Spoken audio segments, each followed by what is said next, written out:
Wait, excuse me, Nikki's just told me something. Gary's Elvis impersonator is still at the Arizona with snowballs singing. Gary, come on up. I don't know if you're roasted or not tonight, but I'm sure you can say a few words about our fine MC here.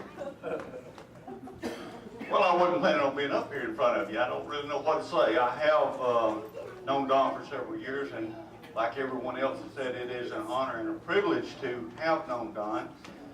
I enjoyed it, and let me say, I guess there's one thing that I might could say about Don.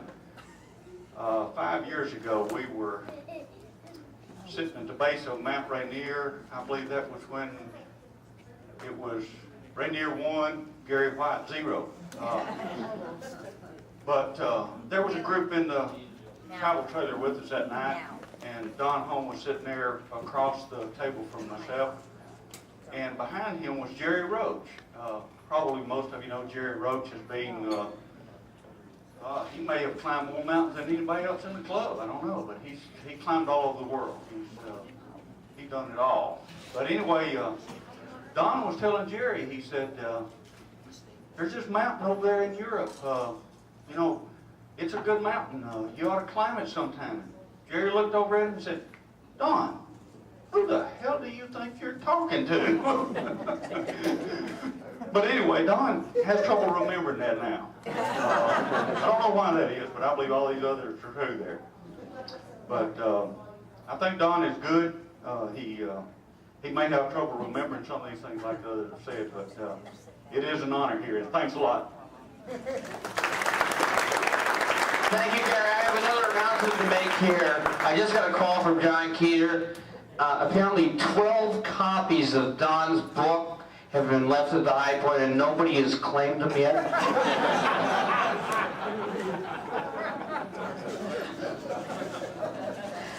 Who's our next one? Mitchler, where are you, buddy? John told me he didn't know if he was going to come up tonight, but I'll tell you what, when you win the John Longacre Award, you have no... Jack! I'm sorry, Jack. That's Jack Cedarware. Please, I want to stop 1 second here. I never met Jack, okay? I joined this club in... okay? Anybody register for Ohio yet? John. We have the first registered earlier tonight, but a gentleman by the name of John Mitchler. I'm sorry, we are running a little long tonight. We are really running a little long. I really appreciate everybody for being here tonight. But Gene, where are you? Gene? Gene Ross is running a little long. It is 11:26 right now. Gene, can I meet you at the room about 12 to see the tattoo? Is that okay? I mean, I know we were planning a little earlier, but... Gene, come on up, show that Highpointers tattoo. Come on, honey. Come on. Come on, applause for her. She is my best. Gene, where is that tattoo? Oh, he's put long pants on. Long pants, you get in trouble. What? When we were at the John's convention, excuse us, Nick, it was John's convention. I won't get into all the details, but I ended up getting a tattoo. I drank twice as much as I usually do that night. 2 beers. So I went down to the tattoo parlor and I got a tattoo. And I'll show it to you in due course. But several days after, the tattoo is the logo of the club. And I got a stern letter from John Mitchler. That He already had one. he realized that I had this is an unauthorized use of the club logo. And there wasn't much I could do at that point except write him back. Yeah, but I said that I would not, neither the tattoo nor the surface upon which the tattoo was affixed would ever be used for commercial purposes. You really want to see it? Yes! Yeah. There we go. Step forward. Oh, absolutely. There it is.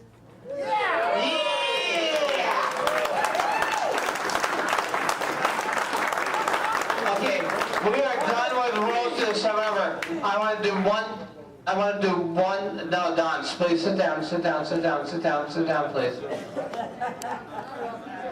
First of all, this is the first time I think we have ever done comments about the convention. And I'm calling up my nephew to read what some of the comments have said, okay? He's reviewed them. Here we go. I'm going to read a few comments from your comment cards.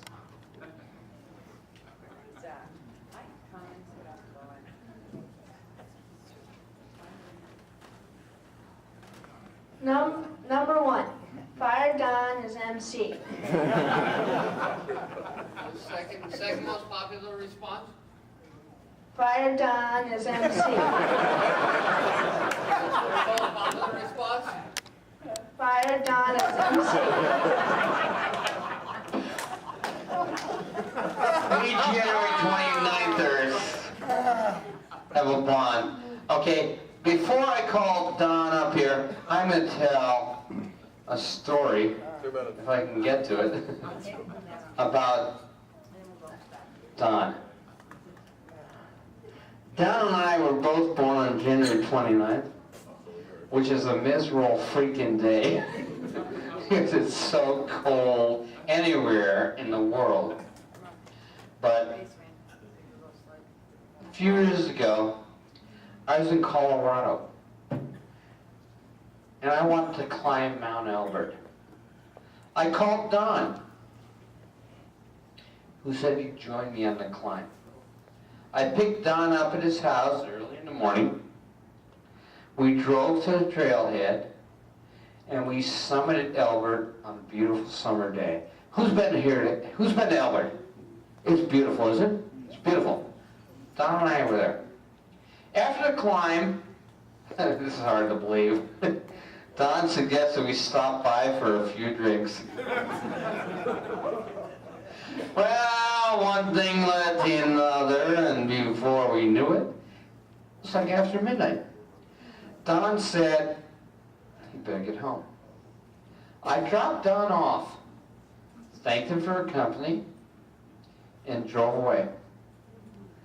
When Don arrived at his front door, he realized that he had forgotten his house key. It's probably about 2 o'clock in the morning at the time. And Don's wife, Laverne, who knows Laverne?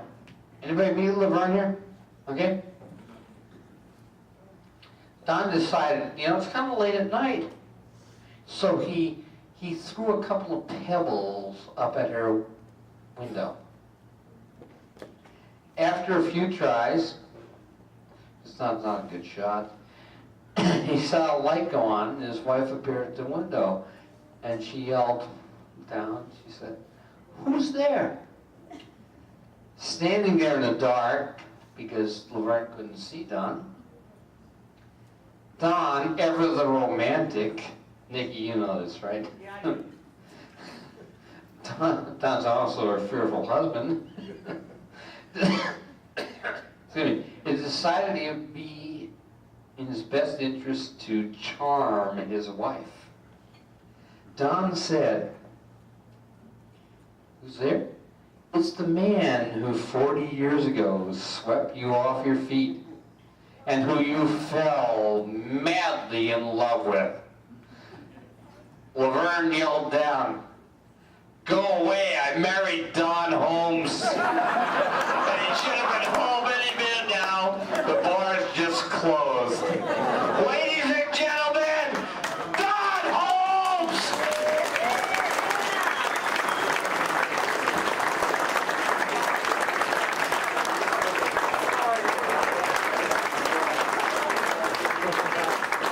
Don's rebuttal, and I will sit in his chair and listen. listen to it with my nephew on my lap. I just have a few, Do you want the mic, buddy? I don't think I need it. Do I need the mic? Yes. Give me the damn mic. Where's George? I want George too. Just a few comments about a few of the people I know here in this august group. I heard that when they went to New York, people lost Roger. Where the hell he was. I lost Roger 2 He years was, ago. he was off in the boonies, or they so thought, and they ended up walking through Central Park. Roger was out in the middle of Central Park with a spear. He was standing there like that. What are you doing, Roger? He says, I'm keeping the lions and tigers away. People looked at him funny and said, there aren't any lions and tigers here. He says, I'm doing a damn good job. Funny part about that is, a little earlier today, I saw Billy Urbanski doing the same thing on the High Point in New Jersey. You know, I thought, well, thought I was going to have all these people back here. Well, they're all out here, and you know, all these people were funny. I don't mean funny peculiar. I mean funny weird. I was weird, Don. Weird. I was saying that about Weird. money. And you know, I wondered why they were all here. Because they are not all there. And the other thing, I know Terry didn't come up here, but I know Terry, he likes to fish. We went to his house, he was happy fishing in a bucket. Bob, you're lucky he didn't go on a canoe trip with you. Bob has never seen a canoe that he can't turn over. The other thing I noted about this convention that was unusual is Gordy Comstock brought his father, Mark. Excuse me, your time is up, Don. For many years, I have asked for 2 minutes to nominate a convention, and you have cut me off. This is my revenge. I got one more. Yeah, come on, it's almost midnight. I'm just kidding, buddy. Here you go. I love you, Don. Okay, my last one, you know. I've been a member of the Highpointers Club a long time, and it's been my privilege to be a member of the board of directors.